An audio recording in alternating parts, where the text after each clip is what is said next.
You got so much courage to love me.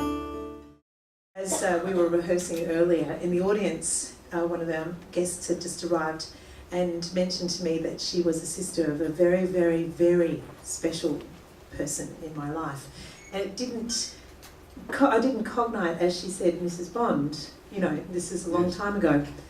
But Mrs. Bond was really one of the most safe and remarkable adults in my very young years at school, and she established such security for me that it was something quite extraordinary. Anyway, when you said to me, I didn't cognite until just now, so welcome. Oh, and oh my God! It's actually you! Oh my goodness! Yes, you were looking at her sister, but there's Mrs. Brown. So, do you remember me? I mean, no, as I was. No, that's a wacky statement. I know, it's very strange.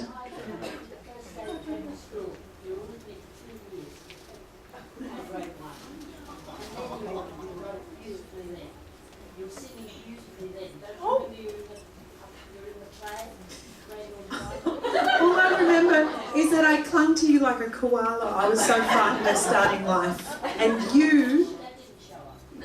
I do remember, I'll never forget it. It was such an indelible impact on me that you took me in your arms and you put me on your lap at the front of the class and you said, okay, will you stay here until you feel like you're really ready to?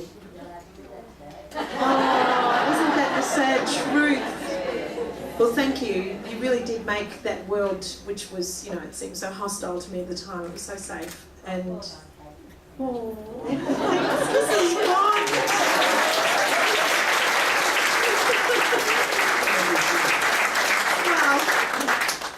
We're here to talk about Kate and her book, I'm Talking. And one of the things that I did time and time again on radio was try to find out whether we're born or whether it's nature or nurture, basically, when it comes to whatever it is that we pursue, and particularly when we excel in a particular direction, whether it's nature or nurture. And so I thought, as a starting point, we should talk about your family, and we'll try and work out whether you are so good at what you do because of the way you were brought up or because it was in the genes and unavoidable. Okay. So let's tell about your food, because one of the things in the book I know is you talk about this hierarchy of women, this lineage that you're a part of. Absolutely, and I think it was a very uncommon, but I suppose not so uncommon for migrants to have grandparents in the house and being raised somewhat by your grandparents while your parents were working. See, now when I say that to my girlfriends, how could you live with your mum? You know, I mean, it's a very unmodern thing to do, if you understand. Back then, though, my grandparents were with me from the start. When I was first brought home, my grandmother became really my traditional mother, and my mother, being very young, was a new and young modern woman out working. But may I just say that because of my success, I had one great gift, a career gift, and it was Who Do You Think You Are on SBS. Yes. They did this. Do you remember it? And you're talking, and I could get you straight to the end of the story, really, and we can go through it back at a slower pace. But to get you straight through to, is it something that you are by genetic, or is it because of your surrounding influence? On this show, I had the most amazing experience. I'll never forget it. If it only had that experience in my career, I would have thought I was so blessed that it afforded me that luxury. We were following a portrait which took me all the way to Tasmania, and we were following my mother's line, and we went back about 3 generations, and we thought we were going by the sitter within the portrait, and it turns out that it wasn't actually the sitter, but it was the person who painted the portrait that was of interest. And then when we went down his path and we went to the arrivals, which was in around 1835, so he was one of the very first to arrive in Tassie, to what was a very feral place, you know. It was the Wild West. It was the Wild West. And South. it said under his profession, artist, musician. That long ago. And with what credentials too? He'd been in Rome, he'd studied under the masters and in Paris, and he'd been invited to Tasmania to teach at a ladies' college music and painting. And then he went on to become a very famed colonial portrait artist because he was very, very gifted, and he hangs in the State Library today. Excellent. Amazing. So, going back, and this is going back several generations on your mother's side. Yeah. And did the family, did his branch of the family continue a love and working in the arts? And Well, actually, it's what's really interesting is most of his life was documented, because he then married the daughter of a very interesting person. One of the what was his name? Maria Island was where, do you know? You have cognition, your eyes went spark.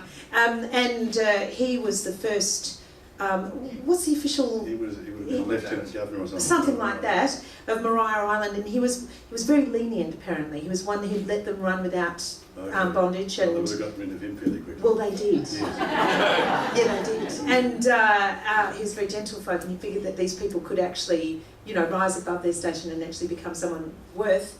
And again, they did. They set him up in the most cruel way. He married one of this chap's daughter, and then the economy went bust. And because he had no other skill other than painting and music, which I kind of feel the pinch today too, I've got to be honest. I hope I don't end up this way, but he got so depressed and he wasn't able to work the land and he wasn't able to make any money. And he committed suicide with laudanum one very sad day in a hotel, and it was actually documented in the local paper. Henry Mundy died tragically by self-administering laudanum in a depressed state. So depression goes back that many generations. Is that amazing? It is. It's quite a story to find out that there's that level of artistic integrity, but also, and I'm not going to go down this particular path. Delicate, though. You want to. That's right. The Well, I will. The reason why I brought it up was actually it's true. The arts are a very, fragile sort of culture, and we live in a very tough industry. I think in Australia, you really have to kind of endure, and you have to overcome many obstacles. The book is very frank, and if you do get the book and read it, you'll know that I'm not backing off from telling you that I have had troubles and I have overcome many obstacles, and I am normal. I'm human, but we present a different image through the media, and I kind of wanted to deconstruct a little bit of that and make it so that we all had so much more in common, which gets me back to the common touch with my grandmother. Which yes, it's a much closer generation, but tell us about your grandmother. Well, my grandmother, I always tell of her as being the first peaceful anarchist I've ever met. She was sort of like an Adelaide's version of Gandhi. She was about 4'2". She was very gentle and well enunciated. She used to say, you must say your name is Catherine Ceberano with the R, and because they'll abbreviate it as they always do when they say Ceberano and Kate, of course. But my grandmother was this gentle woman, gentle. She actually wanted to be a nun. That was the truth. She was very interested in all things spiritual, and she wanted to find out how to best improve people's, I guess, their care for one another and the display of care for one another. War was really, it was constant and it was ever present, and she considered there's something flawed in man, that he would want to continue to do that and to create that sort of pressure for people, civilians. So anyway, her way of waging war on it was to go into all of the very alternative, holistic methods of life. She went right off the grid. Homeopathy, organic foods, chiropractic, nudism, Buddhism, naturism, humanism, but she did it all very gently. It wasn't like she was trying to create a scene, and she wasn't certainly not subversive at all. She just had her group, and they were a very fascinating group of beatniks, really. It sounds like they were questing rather than, that there was a journey they were on rather than a destination they were going for. Indeed. And I think that journey was something that was a continued journey throughout her entire life. And even if I was fast track you to the week when she passed, first of all, on the day she passed, it rained the most intense storm I've ever experienced in Victoria. And in Hawaiian culture, which is my other side, it's very auspicious when it rains. It's like the gods are crying, and they're also honouring some great person. I felt that. I felt when she left, it was like someone truly special and very needed in this culture today that was gone. She said to me in that last week, you know, I'm frightened of dying, and I feel I've done so much in this life. I've done so much to preserve myself, even to preserve my own body. In and at this moment, I feel I need to neglect myself in order to go, and it's very unnatural. Because she's been always so very lucid, so contained, so certain of what she wanted to say and how she presented herself. So she lived on a diet of coffee and chocolate for the last week. And then when she slowly passed on, you know, it became a very serene gesture, but it was one that she didn't do it comfortably. It was like, no, I feel I've fought to live, and now I have to, you know, let it go. Do not go calmly into that dark night. Indeed. So what was your relationship like with her? You've explained her, but what was daily life between you and your grandmother? My grandmother was the most certain thing I've ever known, the most stable, the most constant, the most predictable person. And for that I bless her, because I was raised without fear. And except of primary school. Well, that's why I didn't want to leave. No, actually, because this is where Mrs. Bond comes in. So a good grandmother. Well, yeah, I was really happy. I would have been happy if I'd stayed the rest of my life at home. And every morning, if my mum had to go to work or she had to go up to the shops, I would cry, you know, as though someone had just killed her every time she exited the house. It must have been murder to have left the house. And my grandmother was always there. Come on, darling, come on, distract me. Come on, we'll make a banana cake. Come on, we'll make some Anzac cookies. You know, it's a very old Australian sort of setup. The kitchen, the smell of the kitchen, the smell of her, the feel of her hands. So when I was abandoned at primary school, they left me there. Had it not been for Mrs. Bond, who said, oh, come on. It would take a little bit of... I always feel like maybe I've used that tool as well to garner a bit of sympathy in my life, because I'll cry like that, and I do notice that it affects people, you know, in a way that I shouldn't really be able to use it to garner sympathy like that, but I do it. And your grandmother and music? My grandmother was not a musician, but my grandfather was. He played by ear at the piano and would often sit and knock out songs like When the Deep Purple Falls Over Sleepy Garden Walls. Love the old 1920s songs. And there was a song about Kathleen, which is my grandmother's name, and Ramona, and I don't even know these songs today, but the ability back then for general civilians to be musical was actually greater than it is today. Their literacy, if you will, was greater, because with no televisions, no social network, that if you wanted to produce that emotional impact, which music does, and you can do it really with one note on a piano, and it can do something and connect with you on some level. So by his ear alone, you'd hear something and he'd piece it out, and I would love to hear him do that. And then they used to also have a little vegetarian cafe as they did, because they were beatniks. Yes. And he would sit at the drums with a great big silver thing on his mouth. A megaphone. Yeah.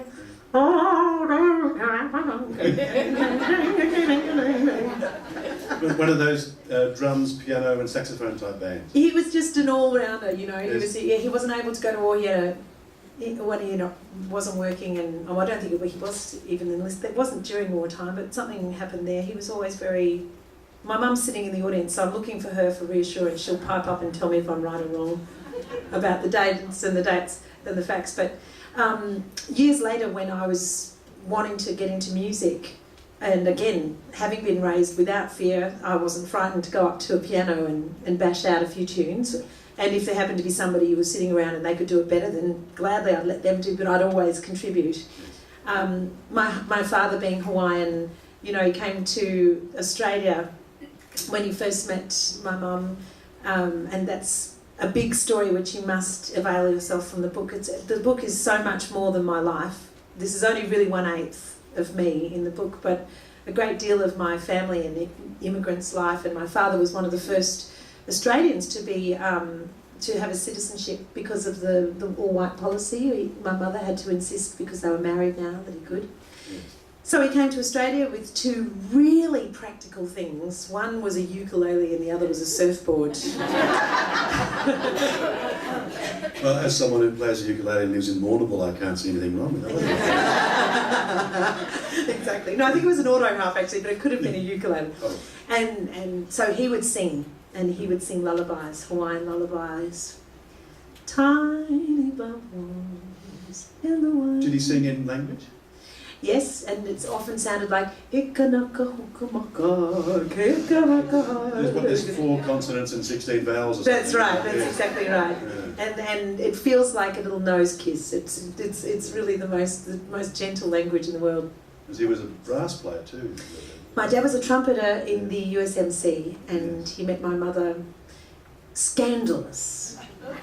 It was. Yes. A scandal. A scandal. I'm not certain. Are you ready for me to reveal one of the greatest secrets of my life, or my family's secrets? If your mum doesn't mind. Everything all right, Cheryl? Yeah, okay.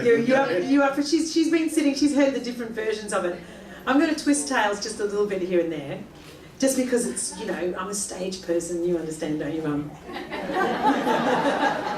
No. So I am going to digress. I'll go over, you know, like across different parts of my life, and then you can read the book and you can work out which part came when.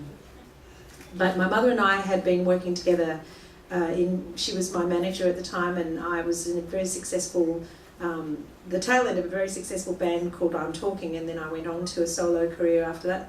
And my mum assisted me in getting that record into a triple platinum status. So she's one of the very few Australian managers, female managers in the country actually, for having done that. Mm. But we don't always think of her as Australia's own great female manager, because that doesn't, everyone only ever thinks of her as Kate's mum, which in a weird way it diminishes her, because as an intellectual and as a practical working woman, she wasn't actually involved with raising me mostly. It was my grandmother. She was a working mum, and when I invited her in, I really needed her help as her business acumen and her intelligence. And when we were working together, sometimes, you know, they'd patronise her. Red Simon would call her Mrs. Worthington. Oh, really? Yes. Why doesn't that surprise me? Yeah, he's a little shit stir, isn't he? And, It's quite big, but yeah. Yeah, exactly. Anyway, so we did very, very well, but Mum had a secret. And my mum was very mysterious to me. And though I loved her to death and back, and she knew everything about me, I offered every story and asked for her counsel on most of everything in my life. I always felt there was a mystery and it needed to be addressed. And circumstances presented themselves, and I asked her, "What is it? What is wrong with you?" You know, nothing like that. But, you know, really, it's odd. You give so much, and there's something missing. There's just something missing. And she said, "Well, let me tell you, you have another brother you don't know about." And I'm like, What? What is this? I don't understand. And I don't understand why my grandmother, how could my grandmother have kept that secret from me? You know, this is a family that's been bonded by trust, and completely unique in every way, and this was such an anomaly. And it turns out that my mother had a son out of wedlock when she was a teenager, and rather than having to have her be confronted with that kind of discrimination, my grandparents took her overseas, where she had the child, and then the child was adopted to a family friend of the boy. And I asked her, where is he? Has he tried to contact you? Have you tried to contact him? You know, and she said, "Well, yes, I've I've sent many letters, but the way it is legally, and it's for the benefit of the child. If the child doesn't want to be found, then they don't have to. They're not, you know. I was like, wow, that's intense. And then she described to me how that must have been for my dad and why it was a secret, and that he only discovered after they were married. And this is the way times were back then. I'm sure you've heard these stories. They're very, very common, and they're becoming more and more known today. In just 40 years, life has changed so much. You wouldn't have to subvert that kind of condition anymore. But so within a week of my mum, well, it was more than that. It just seemed like it was within a week of us kind of having actually put it out, the idea we should find him. The phone rang, and a voice said, "May I speak to Cherie Ceberano?" And she said, "Yes, this is me." And he said, "My name is Bay, I'm your son. I'm calling you from England." And she said, "Oh, I'm not a bad person." She wasn't. But we had an interesting discussion the other day for the Sydney Writers' Week, and it was a forum for women and stereotypes. And you know, if you're raised and say at one point in your life something happens, and for me I had a different incident, and then you dub yourself a bad person, then all of your actions are measured against this label that you've given yourself. And it doesn't even really need to be given to you by someone else. It can be just that you yourself decided you're a bad person. And so then you prevent yourself from receiving all the good graces of life and all the wonderful things that you deserve and all the experience because you're a bad person. Well, this was fantastic because it kind of erased this whole sensation in the house and it made life understandable. Here's the missing piece of the jigsaw. Yeah. And he's in. And exactly, well, he came over a week later. Oh, fantastic. And he came off the plane and he looked exactly like her and I looked adopted.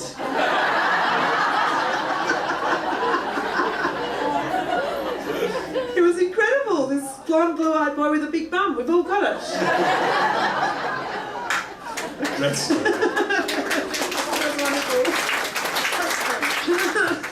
so damn that Swedish heritage. What can you do? Yeah. So the other thing about your relationship with your mum, and you mentioned the fact that she, as a manager, she has achieved stuff that no other woman manager working in Australia has done. Yeah. There's just as an aside, my daughter's band hopefully has a new woman manager, and hopefully that she'll go on and do something like that. But that's only because I'm the perfect publicist for my daughter's band. Oh, you are, and she's an amazing artist, and she's definitely one that I think, you know, of the very few Australian female artists, may I add, she will be one of the best and one of the most enduring. And I wanted to talk about that side of things too, about how you listen to other people as well. But before, again, back to growing up. So you're in a household with the grandmother of all grandmothers. Yeah. Now we know the mother of all mothers as well. Yeah. So, and Mrs. Bond. And Mrs. Bond. Yeah, you've got a raid of Mrs. Bond 5 days a week. So what's music like in this household? What's the musical environment that you're growing up? Well, again, without social networking, so we've got no tools, we've only just come out of television, and there is a record player, and we've got about 5 records in the house. Roberta Flack, First Time Ever I Saw Your Face, was on that album. Yeah. We've got Benny and the Jets, Elton John, Stevie Wonder, Songs in the Key of Life, the Beach Boys, and Fleetwood Mac. And, well, Michael Jackson came a little after, but these were just the first vinyl records and then well worn. Which Fleetwood Mac? Peter Green's Fleetwood Mac or Rumours, the LA version? Yeah, that's right.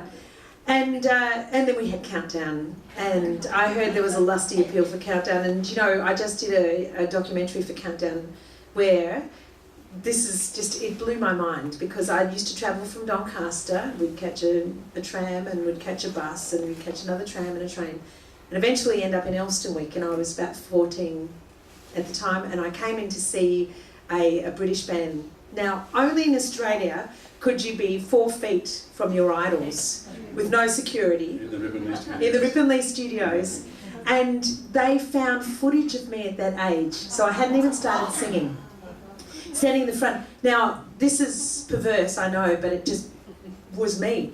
I wanted the camera to notice me. I remember sitting in the audience, and you can see me going like this. The band's playing, and I'm going, the dancing interview, and so you see this little girl, this person I was, and then there's like, hey, you see me now. And now, I then went on. Who was the band? It was Hazy Fantasy.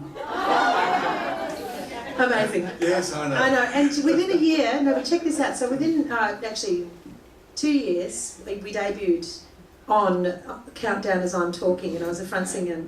So I was 16, 17. And then the year after that, I went on to host it. And the year following, I went to win the Countdown Awards. So Countdown was the music of my teenage life, but it also was my culture as well. And your college. And my college, yes. Imagine having Molly Meldrum as my dean. He comes from a time when there's such grace, and in fact, he is a living and walking anomaly, because he's very old-fashioned. His manners, and he recalls every single thing that's ever happened from the beginning of time. So he remembered what dress I was wearing, what I might have said at the Countdown Awards when I received my first award, and the attention to detail is just so beautiful. Yeah. But the other woman in my life in it at this time was my Auntie Kay. Yes. And she, at 14, so this is before Countdown, this is before I got into my band, used to make me sing for her a song. And may I sing it for you? Yes. I love the sound of rain. Do you love the sound of rain on a winter's night? It started, those schoolgirl days of telling tales and biting nails are gone. But in my mind, I know that they still live on and on. And then I used to love this bit because I could get really dramatic. Yeah. But how do you thank someone who has taken you from crayons to perfume? Mrs. Bond, what can I give you in return? If you want to step into. And anyway, and she'd sit there. This is my aunt who, you know, they were very young mums, so she was pretty much like just a grown-up teenage girl, and she was just like, oh, you can sing, this is amazing. It was like, you know, this is great. You know, we all knew you could do the hula dance, but we didn't know you could sing. And so she said, we're going to get you on television. So she rang up Jimmy Hannon's show, Search for a Star, and said, my niece would like to come on the show. And they said, well, how old is she? She has to be 16. And I'm 14. And she said, yes, she's 16. And escorted me all the way up to the studios where Neighbours is now. And we had this amazing experience at 14. What did you sing? I sang, that song was my first song. And then I got into the finals. Yeah. And I sang Marsha Hines' Go on girl, you can do it. Do you remember that? It's only life, there's nothing to it. And I think it was on Prisoner, one of the soundtracks of Prisoner. And I got into the grand final. But, you know, I shouldn't have won it, even if I was gifted enough to. It wasn't... I was still in awe of the whole procedure. I was completely and utterly overwhelmed. And Molly Meldrum was one of the judges. Then he said, you know, and I quote, when I see Kate, I get stars in my eyes. Well, you wouldn't have been allowed to win because you were only 14. You were supposed to be 16. Well, precisely. So part of us were kind of holding back. That's not win. And that's not win, because you've got to go and actually do a gig. Yeah, that's right. So no, that served in the end. It was a great experience. So what happened then? What's the next steps for between Search for a Star and I'm Talking? Was I sort of dropped out of school, really. How long? 14. Were you allowed to in those days? 14. Well, I was playing hooky. It actually was an unfortunate thing, and I don't promote the fact because, well, first of all, I have a very literate family who insisted that if you are going to leave, you must study, and you're going to have to continue to do home studies, and, you know, I did that in my own way. I read avidly, and still to this day, I'm a big reader. But I was in a Year 9 annex at a school I won't mention because, you know, they might sue me. And, and it kind of was a disaster. They built these portables away from the main college. They put us in as a sort of like a test project. Do Year 9 students who are academically gifted stay in school, or do they seek to go and get a job? As it turned out, you know, with the lack of interest and the lack of support, we all left, which wasn't a great stat. And the very next day they dismantled the school. So it was it was a disaster actually. And we were kind of neglected because it was all assumed we were going to leave anyway. So rather than put the effort into keeping you challenged and keeping the challenge up to you so that you would stay. Well, as it turns out, you know, yeah, I'm actually, when I'm able to be enticed with support and positive support, I can learn anything. In my lifetime, you know, I've been able to learn music and drums and, you know, anyway. But then, so I went, okay, bugger you, I'm going to go and get a gig, which I did. And by the age of just turning 15, I had about 3 to 5 gigs a week. I was earning about, you know, $400, $500 cash. And that was... Which is what you were doing? Oh, you know, back then. Back then, yeah. If I'm closer to 50, I'll let you do the math. Okay. And I did. I used to, you know, I'd enlist every family member I could to take me up the Eastern Freeway and home and chaperone me to gigs, and that's what I did. So remind us then, the venues, where did you play? Well, I played out at the Lower Plenty Hotel and Donny Inn. I probably played out here somewhere, and the Sentimental Bloke. And I played, you know, every gig and bar in and around town. Mostly Inflation, the Grain Store. I was in a band called Grand Wazoo. And my feature song every Monday was, may I sing it? Yeah. I like to sing it because it just sort of sets me back in a mood. First I have to stage the scene for you, because there were 2 other singers on stage with me. One was Shireen and one was Zan, who then later on became Big Pig and the backing singer for I'm Talking. Yes. Yeah. Now let's see, what was I singing at the time? We were doing mostly soul classics. That's right. And I had my feature song, which the piano would start, bring, bring, ding, ding, and then into this sort of, it's like a hollow circle of light, right? And if you're a little bit dramatic and you're imagining yourself to be a pop star, the light blinds all the audience, so you don't see anyone. And I was kind of myopic, very short-sighted, so I didn't really care. And all I got was this white light, right? And I'd lift my chin into the light, looking out on the morning rain. And then every Monday, because it's like Pavlovian, you get used to the audience kind of, and then you'd hear this, right? Yes. And then okay, good, I'm in. And then one day I got contact lenses, and I came on the stage, and I went,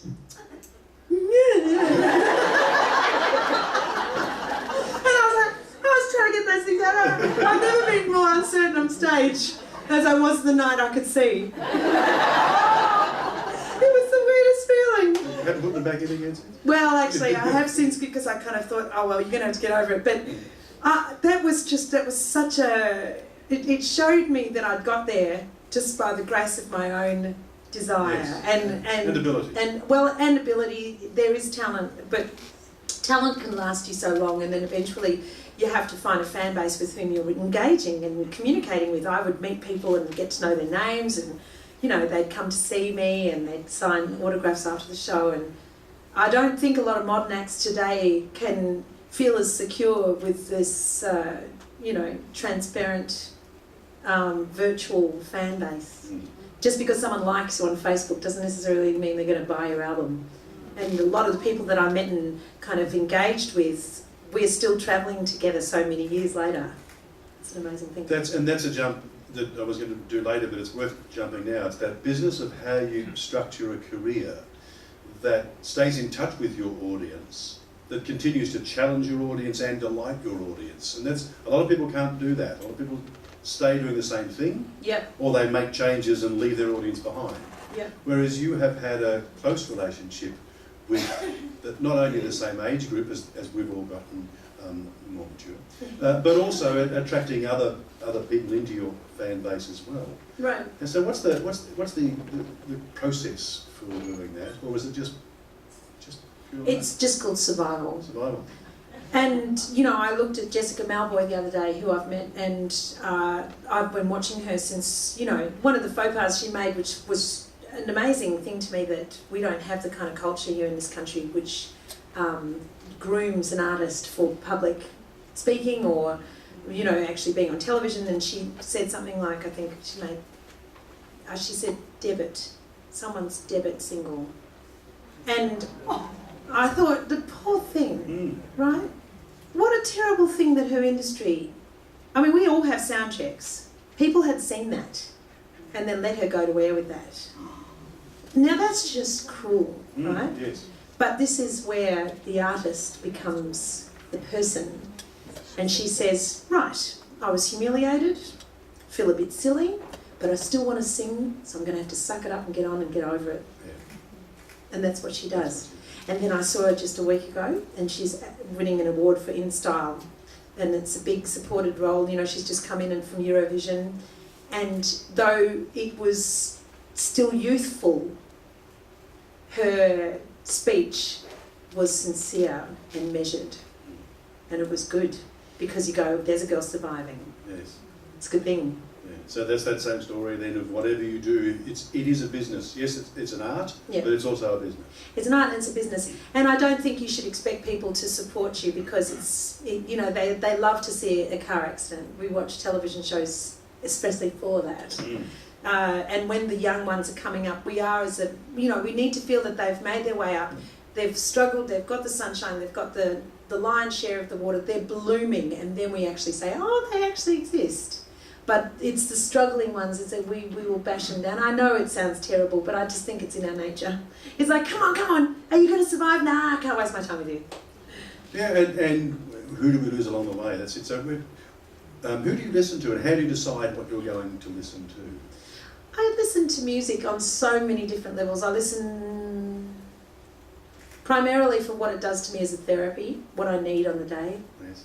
Sometimes, and I often find that there's maybe just one single track that I'll play repeatedly over and over and over and over, so which does make me feel a little bit nutty. And it will normally be Beethoven. There's the Adagio, you know. And I remember hearing that when I was a 12-year-old watching Picnic at Hanging Rock. And, you know, the piano piece comes in as he's seeing the swan come across the lake. And I'm such a sap, aren't I? And I just remember sitting here and I was like, one day I'm going to meet a man who loves me like that man loves that swan. And it's going to be accompanied with that music. So, music has a different story. But then the other thing is I listen to a lot of Hawaiian music, certainly when I exercise, because I just don't think you should ever play hard techno music when you're hurting yourself. No, it's some form of version therapy though, surely, isn't it? Yeah, really, yeah, exactly. But then, you know, with my kid, because it's her universe, I have to understand her. So we end up listening to Katy Perry, and we're listening to Sia, and I listen to a whole range of new music. And some of it I can appreciate, and some of it I just loathe, and I have to tell her not to play it anymore. Really? Tell us what? Yeah, I mean, you know, every one of us as artists are very unique. I mean, I've been polarised in the press for having, you know, mentioned certain artists I don't love their singing, but, you know, art is a very subjective thing. You go into an art gallery and every one of us are entitled to say, oh, I hate that blue pole thing, whatever it is. Whereas I love it, yeah. Yeah. So Gypsy, is she musical? Gypsy is magical. Yes. Is she 10? Yeah. Gypsy is magical in that she's all of the bits of what I think are beautiful about both my husband and I. She's very much like her dad. Yeah. She sings really, really well, but it's not her aspiration necessarily to be a singer. She might prefer to be an actor at this stage. Mm-hmm. And she's really innocent, not like me. Touching that. No. It's all in the book anyway. It's a tell-all. It is. That's true. Yeah. But then we get full circle. We get to the finding out about Gypsy is whatever her artistic aspiration, is it nature or nurture? You won't be able to decide, because she's growing up in a household where the arts are valued, where reading is valued, where music is valued, where performance is understood. And what are lessons? She has very different. Well, she has other challenges, which is interesting because you'd think that that would create a natural empathy toward it, but you have to remember her mother's often working. Yes. So that's worthy of resentment from time to time, right? But we will have to have a reason to resent our parents. Indeed. And the music that I consider to be of great taste, she thinks was really daggy. It's old and daggy. Yeah, and because I was hunting down a tartan skirt just like Vivienne Westwood would at the market the other week, she considered that to be like geriatric. And she's like, "You're what? You're not marrying that?" She's like, so it's one of those things I think you have to allow them the grace to discover their own interests and expand accordingly. And you have to take great risks with that because it's going to scare the crap out of you.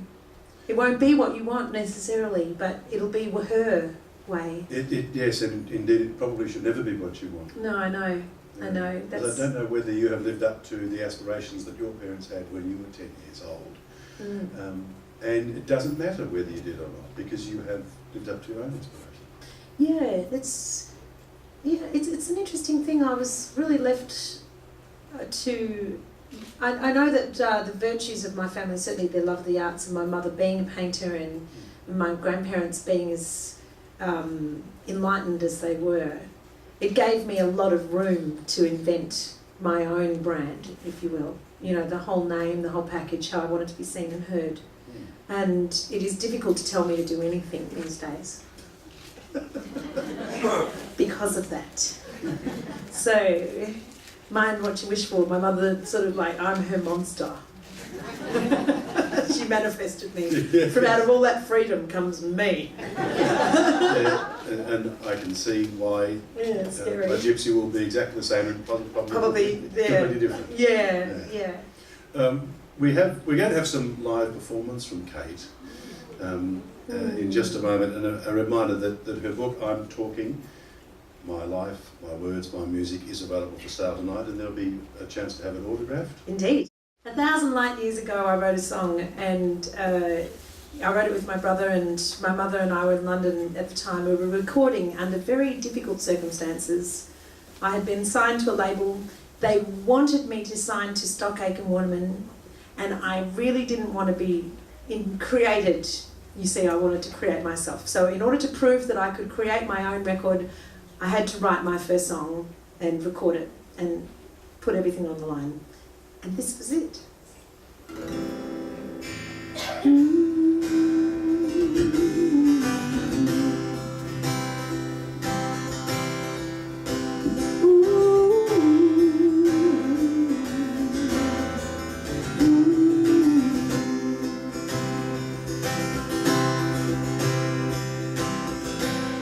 I could hear the calling a million miles away as my heartbeat fills the silence with words that I can't say. My mother used to tell me, girl, time for you will come. And so I sit back and I hold tight. My time has just begun.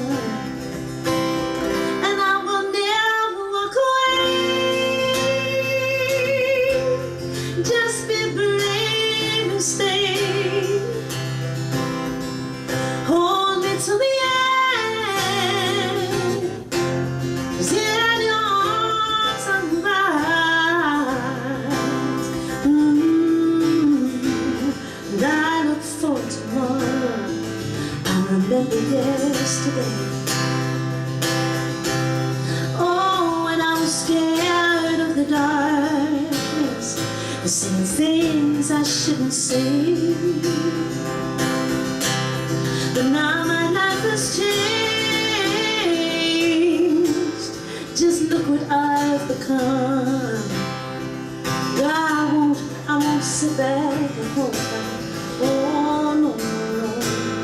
My life has just begun, and I will never walk away. Just be brave and stay.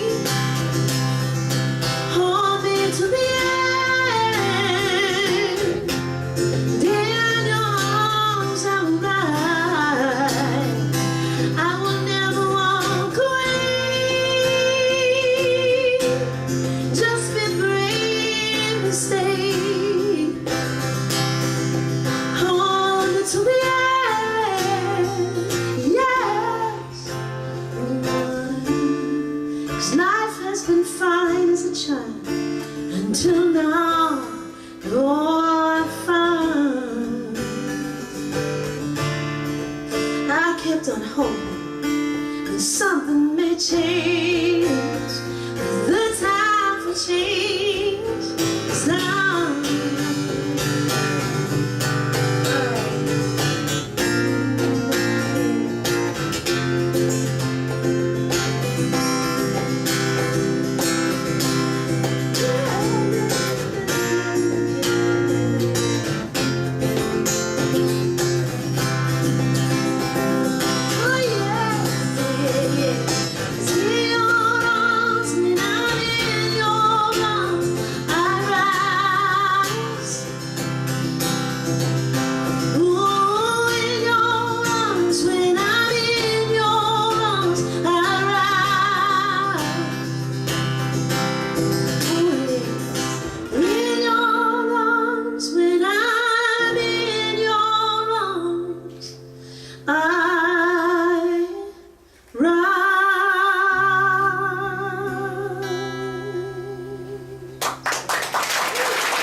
Music has, since that time, has led me into so many incredible environments, some of which I often pinch myself when I'm in them, and I say, now don't you forget. And then of course something else comes along and it's as equally as powerful, and you're like, don't you forget. And after a while you're like, oh, I'm so full. It's just such a rich life. And in the book there are portions of that I describe in detail, one of which was Jesus Christ Superstar. And I had the great fortune to perform with all the most famous Johns in the country. Yeah, John Farnham, John Stevens, John Waters. And if I'm going to be just a little rude, because I think you're old enough to cope, but close your ears. I know, I used to say, we used to joke, you know, because I used to say that John Stevens was the best. I never had, by the way. I just wanted to add. But in my imaginary mind, John Farnham was the most exquisite human being I've ever had the pleasure to work with as an artist, as a person, as a philanthropist, as a genuine article. And when we were performing Superstar, every night we'd come together and it was all very sort of jocular and, you know, quite humorous backstage. Again, we'd play with each other, flirt with each other, but the music would start and there was this overture and it'd go like that.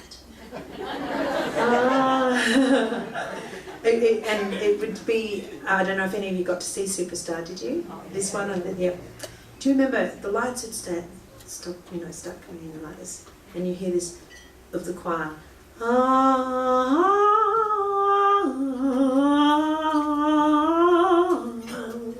and all of us standing backstage. It was as if a veil of concentration was lowered amongst us all, you know, and from this, and 16,000, 18,000 people holding their breath, and then the band would start. Do you remember? And John comes screaming out like a panther released. My mind is clearer now, at last all too well. And you'd be like, oh my God, something's happening here. And then I would hear these little wooden blocks which would go dum dum dum dum dum dum bum bum bum bum bum, and I would be cast as the voice of reason to come out and say, it's all right, John, try not to get worried, try not to get, you know, the whole concept. And I can't tell you what a responsibility it was, night in and night out, to maintain that focus. But it was easy in the end. We were booked for 8 and 9 shows, and it went for 80 shows around the country. Wow. Wow. How important that music and that experience was for everyone. Anyway, during this time, so many things had happened. Angry Anderson had insisted I get a tattoo on my ass. As you do. I turned 25 and I figured, well, what the hell? I need to have something to remember this. Gypsy looks at it now and it's that little round mandala, and she says, you know when you're old it's going to be a teardrop. She hates tattoos, and rightly so. My mother met and shortly after married the love of her life. And if you can imagine that through all of these years I felt I'd come to a place as an artist where I was free to be myself. My mother's time, it was free for her to be herself. Her story and her secret had been revealed. The truth of her life has been changed, and now she meets and marries this man who is her equal on every level. And at the wedding, I penned a song for them, which I'm going to perform for you tonight. And I don't get to play it very often, so... You didn't say... No.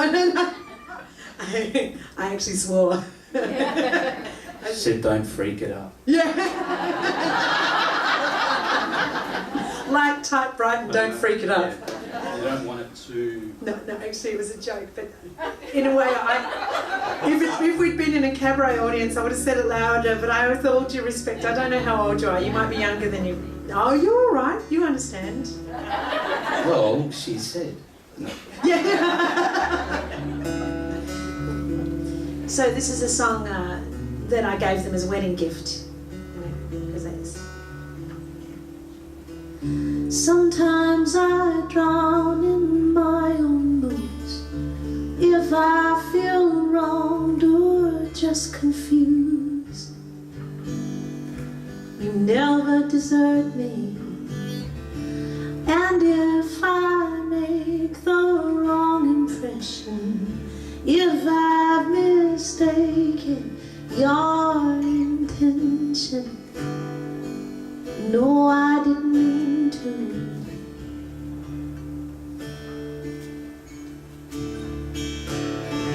When I get dark and overcome, you humor me through till the clouds have gone. I never embarrass you.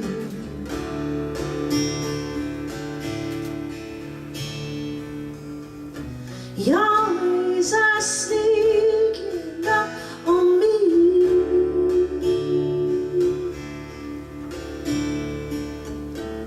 You give me truth so I can see.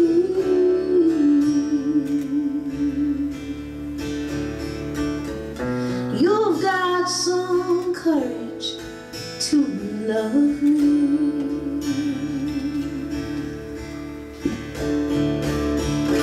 At times I am my worst enemy. Instead of making me wrong, you hold me in your arms. You make the bed and you lie me down. You tell me stories until I am calm. You don't patronize me.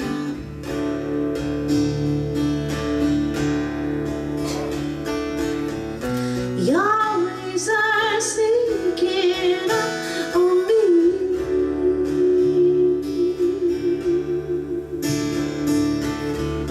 You give me truth so I can see.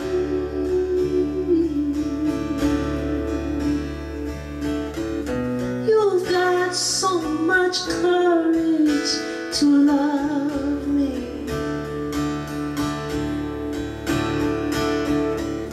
You've got so much courage to love me. Do you love me?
Thank you very much. And to leave you with just one last little piece of little offering, if you will. The story, the way that it ended up was Ben, which is the man that my mother met and married, has now since become my tour manager, and we live and work and tour constantly together. And he's the most unlikely partner I would have ever expected to have had as my business partner. Very quiet, very intelligent, and you know, he's sparing with his words. He's not just all floral and lovey-dovey and warm and Hawaiian like me. He's like he's the consigliere. He's the one who keeps it really square. And when I first met him, one of the things that I was most uncertain about was whether the material of my life would match the kind of the history of him as a person. He'd fallen in love with Leonard Cohen and Bob Dylan and Marley and all these other pot-smoking mates, all this, get into all that sort of stuff as well. And then I was all about life and kissing and making out, and I thought, he's going to think me most trivial. How's he going to support and work for a pop act that's primary single in life is called Pash? But I'd like to sing Pash for you tonight, and I'd like to show you that there is a modicum of modern art in the lyric. It isn't just a throwaway song, because this song actually was a dedication to my teenage life and Westfield Shopping Centre. Now let's look at the altitude of what I'm talking about here. Yeah, exactly. I think I recognise you. We know how important it was. Okay, so we're going to do it quietly and see if you can. You'll be able to see that there's a great deal of beauty in this song, and still to this day, I still think it's one of my favourite pop songs that I've ever written.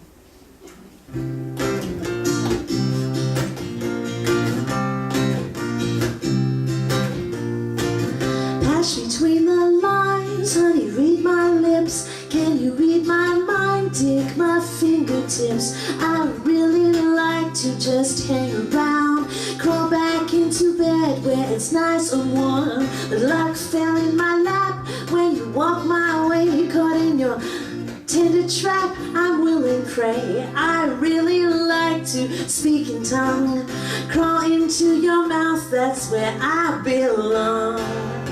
Passionate kissing, kiss me, kiss me, kiss me.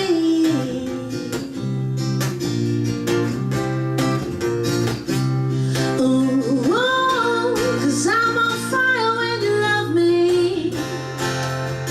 Kiss me passionately, pass me, pass me, pass me. Beneath the signs of a neon mall, lost between the now and the human sprawl. We really like to just hang around, even if there's nothing really happening. Passionate kissing, no. Kiss me, kiss me, kiss me.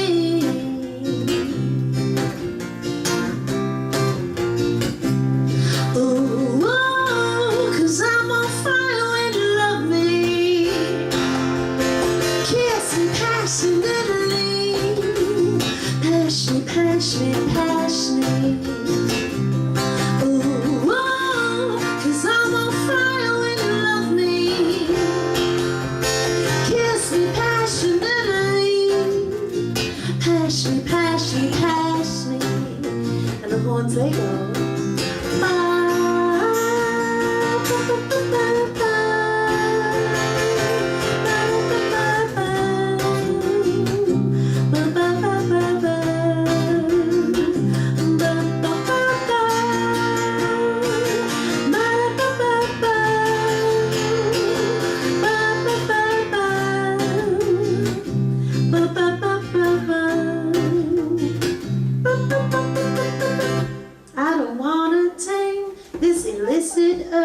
There's a part of me that's just gotta splurge. I really like to just hang around. Come back into bed. Passionate kissing. Kiss me, kiss me. It is over 20 years. I thought I'd just give it a bit of modernising. What do you reckon? Oh, with all the social networking. Yeah, hang on, I'm just checking Facebook, darling. Come here. Kiss me passionately. I really love to speak in tongue. Crawl into your mouth. That's where I've been.